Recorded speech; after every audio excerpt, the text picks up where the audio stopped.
Here's the part nobody says about FIRE: financial independence. Retire early. The idea is simple. Spend less than you earn, invest aggressively, build enough assets that work becomes optional decades before anyone expects it. And on the surface, it works.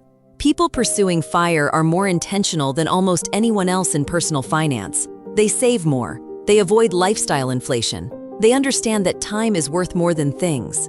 Let me be clear. This isn't a criticism of financial independence. Financial independence is one of the most valuable goals a person can pursue. But I want to talk about what the spreadsheet doesn't say, because the spreadsheet is only as good as the assumptions behind it, and most of those assumptions are becoming harder to predict. Take healthcare. Most FIRE plans assume manageable healthcare costs until Medicare kicks in. That may hold, or it may not. The difference between a healthy 55-year-old and one managing a chronic condition is not a rounding error. Healthcare isn't a line item you control. It's one of the largest variables in the entire equation. Then there's longevity.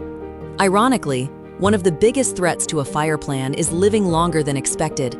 Medicine keeps improving. Conditions that shortened lives a generation ago are now managed for decades. That's good news.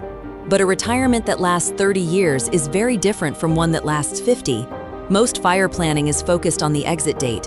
Very little attention goes to what happens on the other side of it, and for how long. And then there's life. Most projections are built on today's circumstances, today's expenses, today's priorities, today's household. But life changes the assumptions. What if you have a child at 43? Adopt? Become responsible for aging parents? What if the life you want at 55 looks nothing like what you wanted at 35? The spreadsheet doesn't know any of that. And here's what I think is the most overlooked risk of all: the assumption that going back to work is always an option. For years, people have treated early retirement as reversible. The logic goes, if I ever need income, I'll return. Maybe, but that deserves more scrutiny than it used to.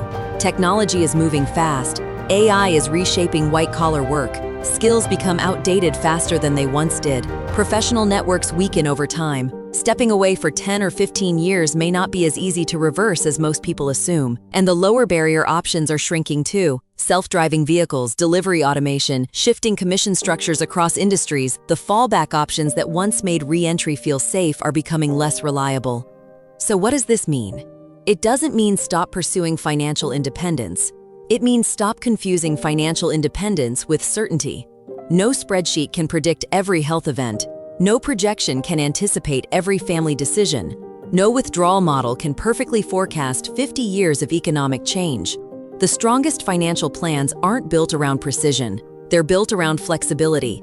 The goal isn't to retire as early as possible. The goal is to build a life with enough freedom to adapt when reality doesn't follow the script.